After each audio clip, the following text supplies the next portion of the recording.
Hello and welcome to Wisdom Trek. This is Guthrie Chamberlain, and I'm your guide to wisdom and creating a living legacy. Thank you for joining us for our 7-day-a-week, 7 Minutes of Wisdom podcast. This is day 91 of our trek. Yesterday we finished exploring the trail of our 10 waypoints on making wise decisions. For the next few days, we will consider what it means to hike with a limp. We are recording our podcast from our studios at the Big House in Marietta, Ohio.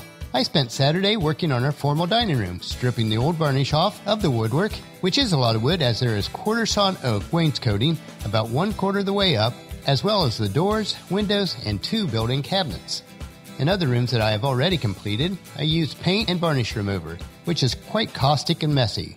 For this room, I've decided to try a different tactic and use Scotch-Brite hand scrubbers and mineral spirits. While it does not strip quite as clean down to the bare wood, it did do a good job of removing the varnish without as much mess, cleanup, and toxic fumes.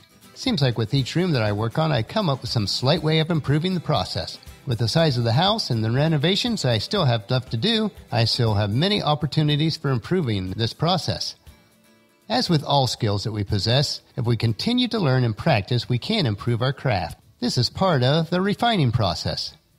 And it's time now to head out on our trek for today, and as we climb a steep and very rugged trail, I want you to think about how difficult it would be if we were to hike this recovering from a broken hip or hip replacement. I have a few friends that have gone through this painful surgery and recovery, some even within our Wisdom Trek team that travels with us each day. And while I haven't personally experienced hip issues, from my understanding, it leaves many with a permanent limp and a pain that never fully goes away. Now, all of us go through our trials and tribulations in life that can leave us with a limp that affects us throughout our lives. This can be a very humbling and refining process for us.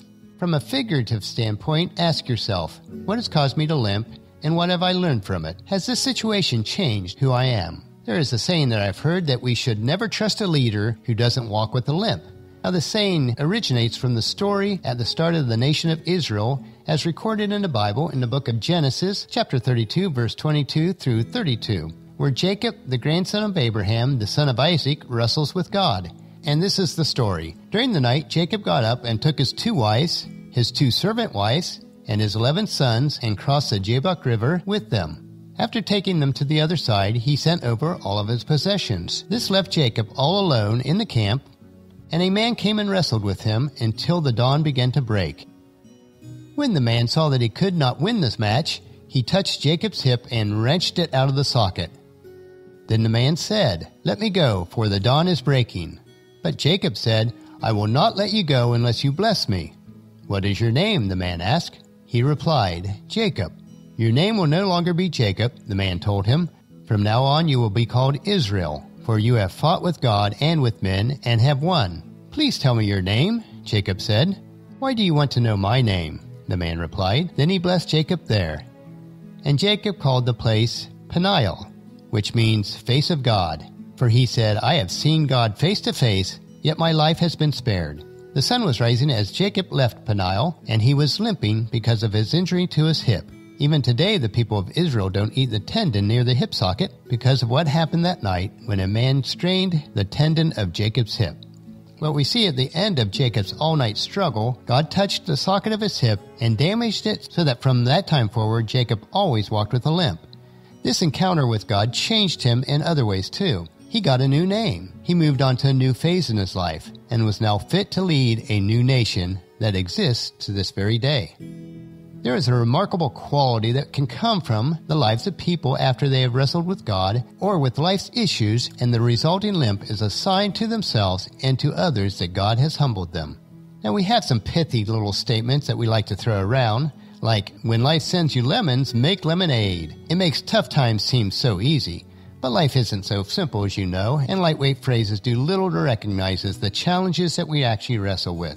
Now, I was personally on the wrestling team in high school, and I understand firsthand how strenuous and difficult physical wrestling can be. It requires a lot of discipline, sacrifice, for we're burning off fat and promoting muscle growth to gain the strength and the focus which is required to become refined enough to be victorious. And I have to say, Paula and I have had to wrestle with some of life's issues also, in the form of a business loss, financial downturns at times, death of loved ones who were very close to us, and moving for work purposes, and these are things that we would never have chosen for ourselves. All of these experiences and others have been a refining fire in our lives to burn off that which was impure so that the fine gold could become evident. And we realize that there may be other times of such trials in our future. Now, all of us experience seasons of wrestling and testing, discipline and sifting, such as described in the book of Hebrews chapter 12, verses 1 through 13, which we'll look at tomorrow. We may wrestle with health issues, financial stress, depression, relational difficulties, brokenness, failure, loss, grief, and desert-type seasons in our lives and on our spiritual journey. If we don't anticipate and expect them, we will be surprised and confused when they come. For the next few days, we'll travel on some key trails as we prepare ourselves for these types of seasons of our lives. And the first trail that we'll look at today is Perspective is Everything. A perspective of places of sickness, pain, and challenges in our life probably needs some thought. We would be well served if we take some time to develop healthy theology around pain and the hard things of life as a Christ follower. As John Wibner frequently said, if our theology doesn't work in real life, then we really need to rethink our theology. When we experience difficult seasons, it doesn't mean that God isn't present or has stopped loving us. It doesn't necessarily mean that we even lack faith or have brought this upon ourselves through doing something that was wrong.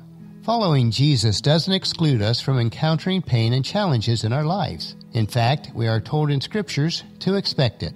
A robust theology equips us with the knowledge and expectations that when pain comes, God walks us through it.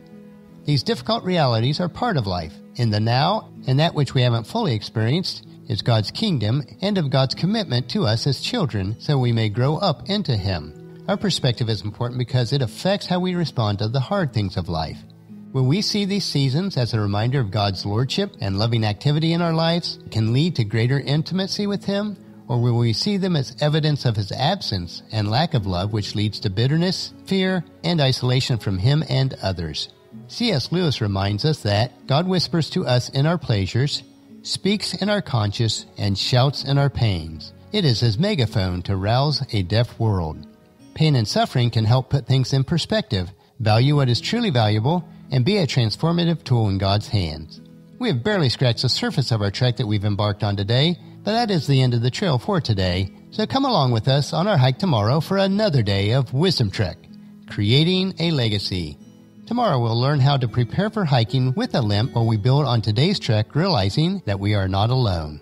Well, that'll finish our podcast for today. If you've missed any of the previous podcasts, please check out Wisdom Trek at iTunes, Stitcher, SoundCloud, Spreaker, YouTube, or on wisdom-trek.com. If you enjoy these daily doses of wisdom, these little nuggets that we consume, I encourage each of you to take the time to invest in yourself in the following 3 ways. First, invest with your time in improving Wisdom Trek by leaving your name, email address, and comment on the website so we can provide you with wisdom and insight that best fits your needs. Second, invest in yourself by listening to the 7 Minutes of Wisdom through Wisdom Trek each day. And third, invest in the lives of others by sharing with your family and friends, either in person or online, to journey with us on our Wisdom Trek. The journal for today's podcast can be found at wisdom-trek.com, where we also have pictures, tweetable quotes, wisdom nuggets, and free resources. Thank you for allowing me to be your guide, your mentor, but most importantly, your friend, as I serve you through the Wisdom Trek podcast and journals each day. As we take this trek together, let us always live abundantly or fully, love unconditionally, listen intentionally, learn continuously, lend to others generously, lead with integrity, and leave a living legacy each day. This is Guthrie Chamberlain, reminding you to keep moving forward, enjoy your journey, and create a great day every day. See you tomorrow.